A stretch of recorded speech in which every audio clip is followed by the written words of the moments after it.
ایک یہودی کا بیٹا نبی پاک کی خدمت کرتا تھا اکثر. یہودی کا بچہ وہ بیمار ہو گیا, روز آتا تھا, چھوٹے موٹے کام کرتا تھا, بیمار ہو گیا. حضور نے فرمایا چلو تیمارداری کرنے چلتے. کس کی؟ غلام کی, نوکر کی. یہاں صاحب کہتے ہیں 5000 روپیہ لے جاؤ, وہ بڑے احسان کے ساتھ 5000 روپیہ لے جاؤ اور دے آنا, اور اسے کہنا سردی پوچھ رہے تھے تیرا کیا حال ہے. وہ بات ختم ہو گئی. حضور بنفس نفیس گئے اور غریب کا گھر تھا. وہ یہودی باہر نکلا جس کا بیٹا بیمار تھا. تو کہتا جب دروازے پہ میں نے مسلمانوں کے نبی کو کھڑے دیکھا تو میرے پیروں تلے زمین ہی نکل گئی. میں نے کہا حضور مجھ غریب کی کٹیا میں کیسے آئے؟ اور میں تجھے پتا ہے نا تیرا بچہ میری نوکری کرتا تھا, یا بیمار ہو گیا, میں تیمارداری کرنے آیا. وہ یہودی کہتا مجھے خیال یقین ہی نہ آئے کہ میرے گھر میں حضور, تو امیر حرم, میں غریب بے نوا, تو کجا من کجا, میرے گھر میں حضور آئے. کہتے کہاں ہے ہمارا پیارا؟ حضور وہ لیٹا ہوا ہے. صحابہ کہتے ہیں نبی پاک سرانے گئے تو اس کا آخری وقت تھا, تھوڑا سا ٹائم تھا. میرے مصطفیٰ نے فرمایا تو میری نوکری کرتا تھا, آج میں تیری تیمارداری کرنے آیا ہوں. غلاموں سنو, جو رسول اللہ کی نوکری کرے آخری وقت آئے تو اللہ کے رسول پہنچ جایا کرتے ہیں, حضور پہنچ جایا کرتے ہیں. نجم کی ہے خدا آرزو ہے یہی, عاشق زار کی آبرو ہے یہی, موت کے وقت سر ان کے قدموں میں ہو, دید ہوتی رہے دم نکلتا رہے. حضور پہنچ جاتے ہیں. نبی پاک تشریف لائے, بیٹھے سرانے. حضور نے جب اپنا برف سے ٹھنڈا اور کستوری سے زیادہ خوشبو والا ہاتھ اس کے بالوں میں پھیرا, آنکھیں کھولی, حضور نے فرمایا چل کلمہ پڑھ جا, چل میرا کلمہ پڑھ جا. ساری دنیا در رسول پہ آ کے کلمہ پڑھے اور حضور اسے کلمہ پڑھانے گھر تشریف لے گئے. یہ ایک مزدور کو, ایک محنت کرنے والے کو اعزاز دیا. گھر گئے, کلمہ پڑھ لے. اس نے اپنے والد کی طرف دیکھا اور والدہ کی طرف دیکھا. ماں باپ یہودی ہیں, رونے لگے, کہنے لگے بیٹا یہ ہم سے زیادہ بڑھ کر تیرے حق میں خیر خواہ ہے, جیسے کہتے ہیں کر لے. اس نے کلمہ پڑھا اور حضور کی گود میں لوٹ پوٹ ہونے لگا.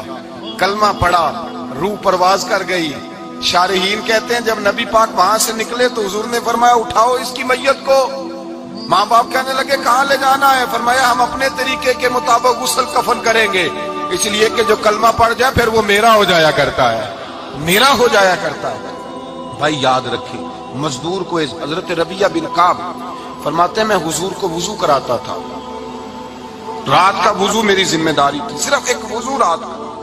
ہمارے ہاں تو 25 سال مزدور مزدوری کر کے چلا جاتا ہے, پر وہ مزدور ہی رہتا ہے. وہ مزدور ہے, اس کا کوئی اعزاز نہیں, کوئی اس کے لیے وہ کہتے ہیں اب بابا جی آپ کو کھانسی زیادہ آتی ہے, اپنے بیٹے کو لگا دیں, کسی اور کی ڈیوٹی لگا دیں, اب آپ کام نہیں کر سکتے.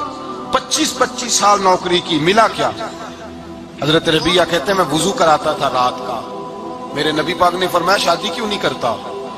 تو میں نے کہا یا رسول اللہ نہ میرے پاس حسن ہے, نہ پیسے ہیں, نہ کوئی کاروبار ہے, مجھے کون رشتہ دے گا؟ میرا روپ بھی نہیں تے میرا رنگ بھی نہیں, میں نے یار مناؤن دا ٹانگ بھی نہیں, کون مجھے رشتہ دے گا؟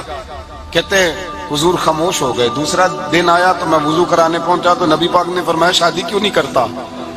کہتے ہیں میں نے کہا حضور کون رشتہ دے گا؟ وہی 3 باتیں دہرائیں, نہ پیسے ہیں, نہ حسن ہے, نہ کوئی کاروبار ہے, نہ مکان ہے. فرمایا حضور نے تیسرے دن پھر کہا. جب دوسرا دن ہوا نا تو حضور نے کہا, حضور خاموش ہوئے میرے جواب پر. میں نے کہا یار اتنا بیوقوف ہوں, حضور روز پوچھتے ہیں اور میں جواب ہی نہیں دیتا. کہتے ہیں تیسرے دن میں نے ارادہ کیا آج نبی پاک پوچھیں گے تو میں کہوں گا حضور جیسے دل کرتا ویسے ہی کرا دیں. کہتے ہیں تیسرے دن میں گیا, سارا وضو کرا لیا, پر نبی پاک نے پوچھا ہی نہیں. میں ارادہ کر کے گیا تھا کہ آج پوچھیں گے تو بتا دوں گا, حضور نے پوچھا ہی نہیں. فرماتے ہیں وضو مکمل ہو گیا, میں دروازے تک چلا گیا تو مصطفیٰ نے آواز دی. فرمایا واپس پلٹ نہ, میں پلٹا تو حضور نے فرمایا تو شادی کیوں نہیں کرتا؟ کہتے ہیں میں کھل کے مسکرایا. میں نے کہا محبوب تیرے کرم پہ قربان جاؤں, کیا انداز محبت ہے, حضور مہربانی کریں کرا دیں. فرمایا فلاں سردار کے پاس جا, ایک وضو کراتے ہیں, اور اعزاز حضور نے کتنا دیا, جا سردار کے پاس اور اسے جا کے کہہ کہ اللہ کے رسول فرماتے اپنی بیٹی کا نکاح تیرے ساتھ کر دے. فرماتے میں گیا, ماں باپ کو بڑی فکر ہوتی ہے بیٹیوں کی. وہ کہنے لگا میں شام کو خود نبی پاک کی بارگاہ میں آؤں گا کہتے میں باہر نکلنے لگا تو وہ بچی پردے کی اوٹ سے بولی, کہنے لگی غلام ٹھہر جا, ابا جی آپ کو میری فکر ہے, اماں جی میری فکر ہے, میری فکر نہ کریں اور یہ نہ دیکھیں آیا کون ہے, یہ دیکھیں بھیجا کس نے ہے. آپ مجھے حوالے کریں نبی پاک کے, حضور کے حوالے کریں, اللہ رسول مجھے کبھی ضائع نہیں کریں گے. حضرت ربیہ کہتے ہیں حضور نے میری شادی کا بندوبست کیا. حضرت بریدہ اسلمی سے کہا کہ تو اس کے لیے کھجور کی گٹھلی کے برابر سونا لا. حضرت حارثہ بن نعمان سے کہا تو اس کے لیے ایک کمرے کا اجرے کا بندوبست کر. حضرت عثمان غنی سے کہا تو نے ولیمہ کرانا اس کا.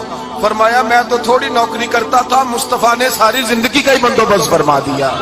یہ مزدور کے ساتھ حضور کا انداز ہے.